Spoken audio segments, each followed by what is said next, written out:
Hey, welcome back to my channel. My name is Amy. Thank you so much for joining me today. It's very early on a Saturday morning. It's about 7:30, 8 o'clock between the puppies and my daughter. I don't really get to sleep in on Saturdays. Who can relate? Comment below and let me know, what time do you wake up on Saturdays? I got this idea from lauramda here on YouTube. They are two best friends who like to document their journey and books and all the different things that they love to read and shopping hauls and stuff. I will certainly link their channel below. I am here with my coffee this morning in this sad little chipped cup. I felt bad. I didn't want to take it back to Target, so I'm just going to enjoy this cup of coffee with the chipped mug that I accidentally chipped. So I didn't want to take it back. And right now I am reading Lori Gottlieb's Maybe You Should Talk to Someone. I'm really enjoying this book, and I'm just about halfway through with it.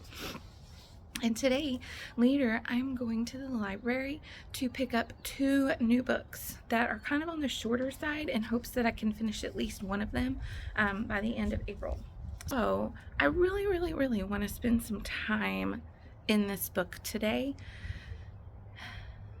And I want to probably not finish it, but I just want to be more purposeful in my reading time.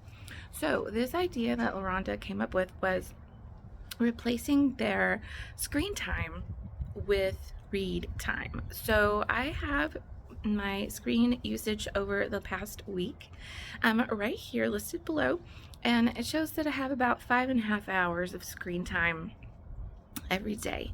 And so I'm going to replace that today and tomorrow with reading time in hopes that I can really make a big dent in the second half of this book.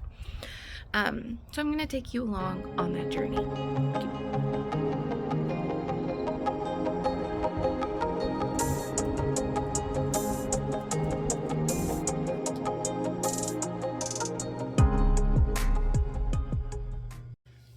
Okay, so I've read for almost an hour now, and it's most certainly not been all at one time. It's currently almost 12 o'clock, and I started reading at maybe like 8 o'clock. And my goal today, obviously I'm a mom, I'm a wife, I have things to do on the weekend. So my goal was not to just sit down and read for 5.5 hours, but to definitely be conscious of my phone time and trying to replace that phone time with reading time.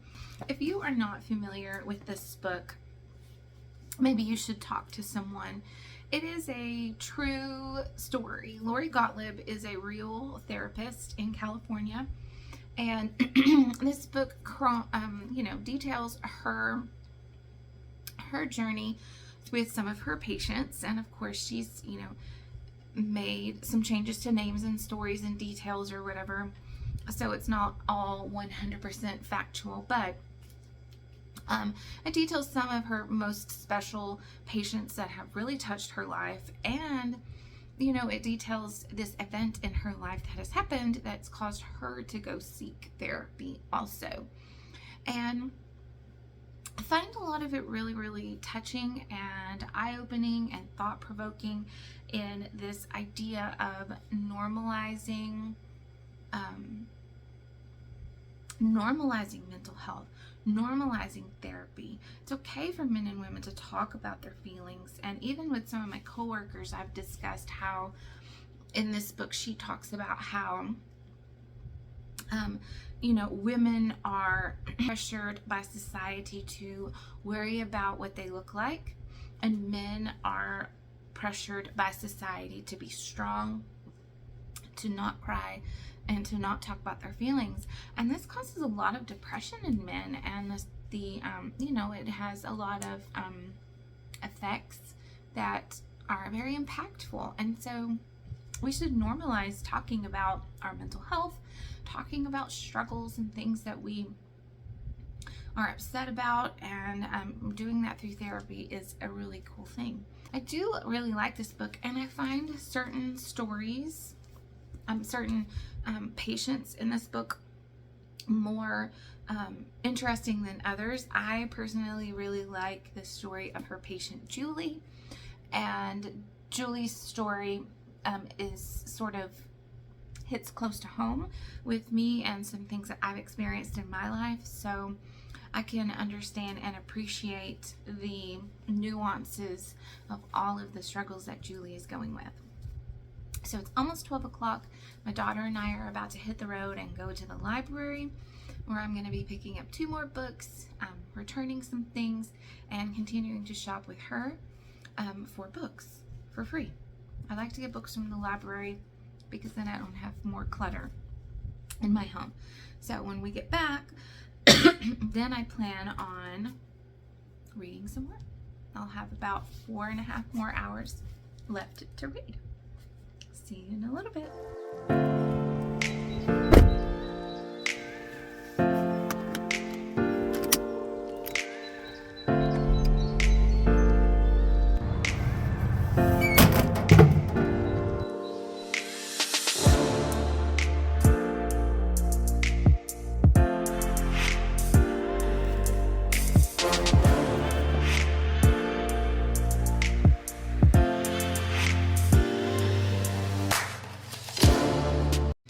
So my main goal for the weekend, when I started on Friday and was thinking about, reading a whole lot, my main goal was to get to part 4, which begins on page 326, I guess, so 327. And so I will definitely achieve that today.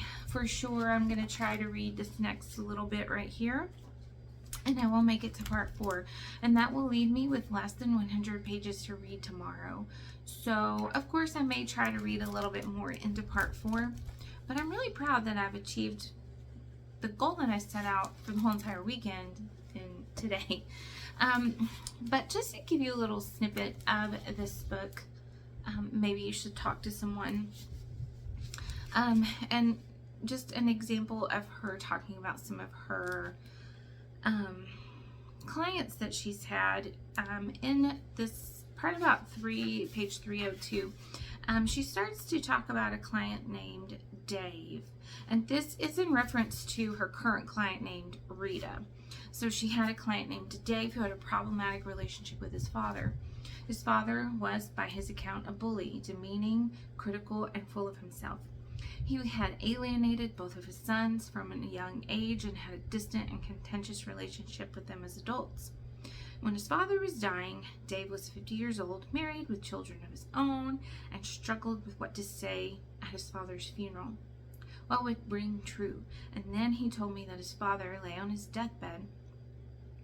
He reached out to his son and said, out of the blue, "I wish I'd treated you better. I was not a very nice word."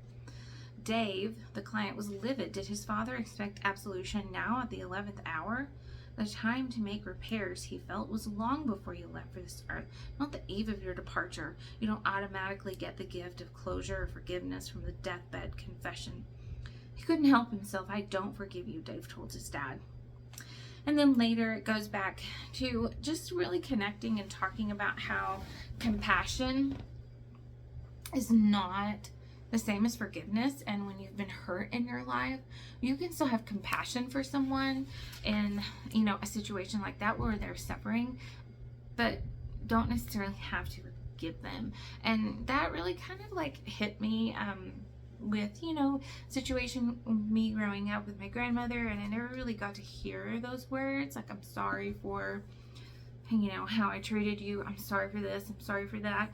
And so for me, this all kind of really hits home, and me needing to work through some of those kinds of things myself. So I think I'm getting a little bit of therapy from the book for free, but I'm enjoying it so far. And again, I'm almost finished with the whole entire thing. I picked up 2 new books, which I will hopefully show you tomorrow on Sunday after church when we get home.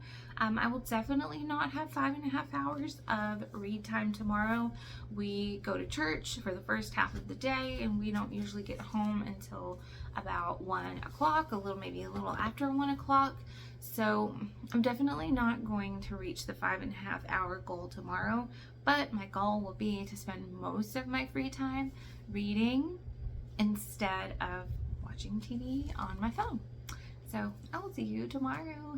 Hey, so today is Sunday and it's about 4:30 in the afternoon. I didn't pop in to do a quick recording because, I had chores to do after church, eating lunch with my family. I took a nap, just living life and doing things. But I have read for almost an hour right now, and I have about 45 pages left to read. I just wanted to do a quick pop in because I have read something that really hit home to me. And so I think it's funny how most of this book, I've been kind of waiting for that moment where it's going to start hitting me on a personal level and touching on things that maybe I need to hear. And so that happened yesterday, which was pretty cool, with the character Julie. And so I am reading this chapter called Mothers, and it's about the author's mom, her relationship with her mom, her relationship as a mom, and then it also kind of touches really quickly on her patient, Julie, and her mom. And so, I think that maybe you can read between all of those lines. All of this is touching me on a very personal level, with my relationship with my mom and things that she dealt with, and in my childhood growing up, without going into too many super personal details. But I'm just gonna leave you here with this. The author is talking to her therapist, who in the book is Wendell, but I'm sure that's not his real name.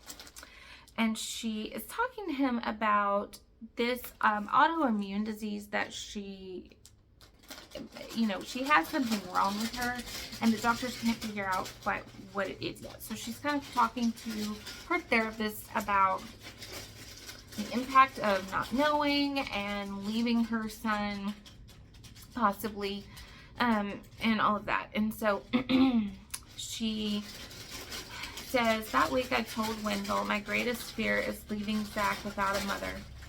And Wendell said that I had 2 choices. I could give Zach a mother that's my dog, who's constantly worried about leaving him motherless, or I could give him a mother whose uncertain health makes her more acutely aware of the preciousness of their time together. And that really hit home for me on many levels. So I feel like this book is sort of like my free therapy, and bringing things to light and emotions to light, and helping me to be able to kind of deal with some things that I've been dealing with for most of my life, and kind of maybe helping me to heal and deal with my own emotions. So I definitely would suggest reading this book. It may hit home for you and it may not, but overall it's got a very, very good message that I'm sure could apply to your life in some way or another.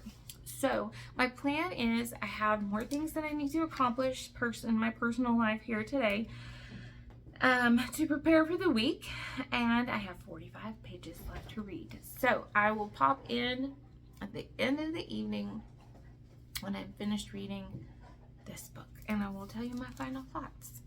Thank you for following along with me as I am trying to spend most of my free time reading this weekend instead of using screen time. Okay, so it is about 6:45 on Sunday, and I just finished my book, Maybe You Should Talk to Someone. I really, really loved this book. It was very touching, very helpful and cathartic for me in some ways, and inspiring in many, many other ways.